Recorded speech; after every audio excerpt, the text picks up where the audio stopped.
E aí, galerinha, tudo bem? O tema da aula de hoje é a globalização e a regionalização do mundo atual. Um pouco extenso, né? Pode gerar dúvidas, mas calma aí, é bem simples. Seguinte, a globalização trouxe várias mudanças. A gente já viu isso nas outras aulas. E ela trouxe mudanças também para a organização do espaço mundial, para as relações entre os países, entre os estados nacionais. E é isso que nós vamos entender hoje. Como que a globalização provoca essa nova regionalização, essa nova organização ou divisão do espaço mundial através da criação de blocos econômicos. Bora pro slide para tirar essas dúvidas que estão na cabeça de vocês. Bom, pessoal, então a primeira coisa que devemos relembrar é o que significa regionalizar ou regionalização. Esse é um tema que nós aprendemos ano passado, no 8º ano. Regionalizar é dividir o mundo em regiões. E com a globalização, essa divisão do mundo em diferentes partes, em diferentes regiões, também mudou. E é isso que nós vamos tentar entender hoje.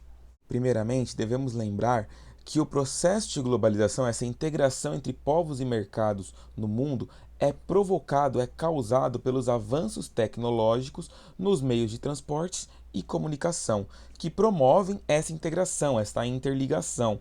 Assim, a globalização, enquanto expansão do capitalismo para todo o planeta, aumentou ou dinamizou os fluxos de comércio, de mercadoria, de capitais, de circulação de dinheiro entre os países. Como vocês podem ver aí pelo mapinha, né? O comércio sendo realizado, a circulação de dinheiro. E ao mesmo tempo que houve essa expansão dos fluxos comerciais internacionais, que houve uma expansão do capitalismo em escala planetária, os países ou os estados nacionais olharam para isso e tiveram que se proteger, tiveram que começar a controlar este processo.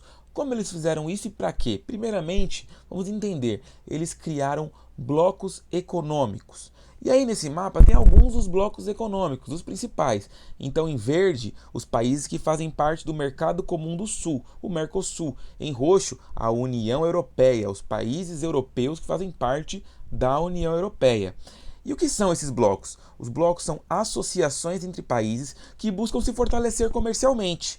Então eles buscam integrar, aproximar a sua economia em relação a outros países e outros blocos para tornar a sua economia mais forte. Então, como que funciona essa associação? Para que isso serve? E para entender como funciona essa associação na prática, vamos pensar no caso de dois países, Brasil e Argentina. O Brasil quer vender mais mercadorias para a Argentina e a Argentina também quer vender mais mercadorias para o Brasil.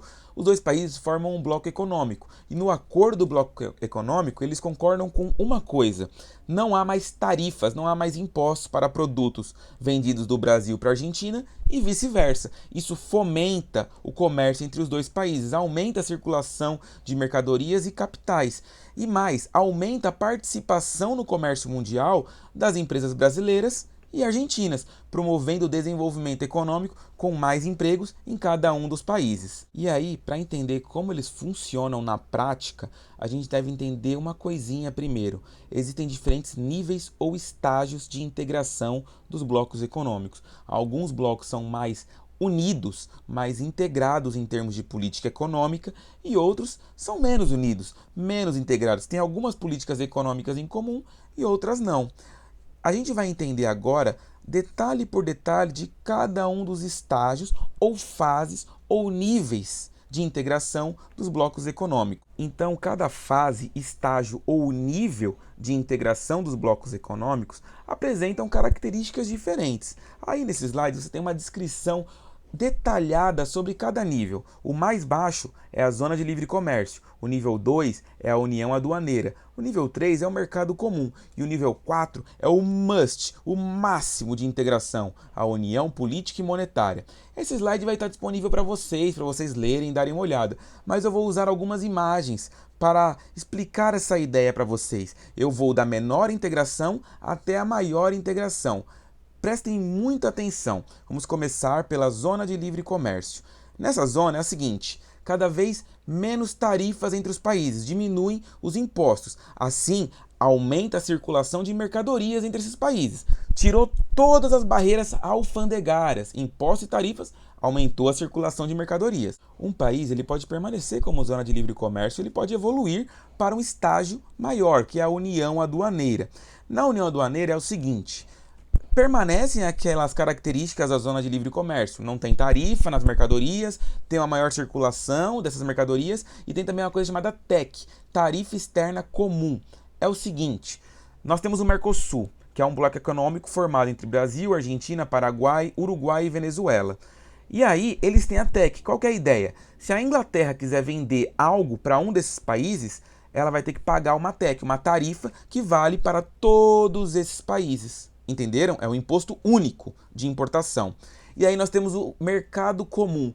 No mercado comum, além das características anteriores, não tem tarifa, tem a tarifa externa comum, tem também uma maior circulação de pessoas. Então as pessoas têm um passaporte único. Elas podem entrar num país e no outro só levando o seu documento ou ter um passaporte só que vale para todos. E também tem uma facilidade na circulação de dinheiro. Para você trocar a sua moeda em outro país não tem tantas tarifas, não é tão difícil, é mais facilitado.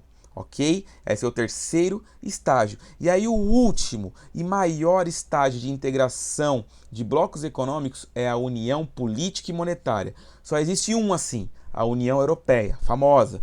Nesse é o seguinte, além das características anteriores, tem dois detalhes novos. Moeda única. Tem uma moeda para o bloco inteiro. No caso da Europa, o euro, que vale na Alemanha, na França, em Portugal, na Espanha, na Grécia, em vários países europeus. Além da moeda comum, instituições comuns. Na União Europeia existe o Parlamento Europeu, como fosse um congresso cheio de deputados, administradores, um banco comum, enfim. Esse é o último estágio e é o mais integrado, além das outras características. Para vocês saberem mais, tem uma videoaula muito legal que explica bastante coisa. Acho que ouvir outra pessoa falando pode esclarecer várias ideias do que eu trouxe aqui. E tem um vídeo explicando como funciona a política comercial da União Europeia. Espero que vocês tenham gostado. Vejam os vídeos para aprender mais. Bom, galerinha, então é muito importante que vocês lembrem algumas coisas dessa aula. É primordial, ok? Primeiro, o que é um bloco econômico? Simples, é uma associação entre países, um acordo entre eles. Para que serve o bloco econômico? Para fortalecer a economia desses países, facilitando a circulação de mercadorias entre eles, ok? E terceiro, os blocos econômicos eles têm diferentes níveis, estágios ou fases. Alguns são mais integrados, outros são menos integrados. E vocês devem saber a diferença entre eles. Por isso que eu me estendi um pouco nos últimos slides. Não esqueçam de fazer atividade relacionada a este tema. Até a próxima, pessoal!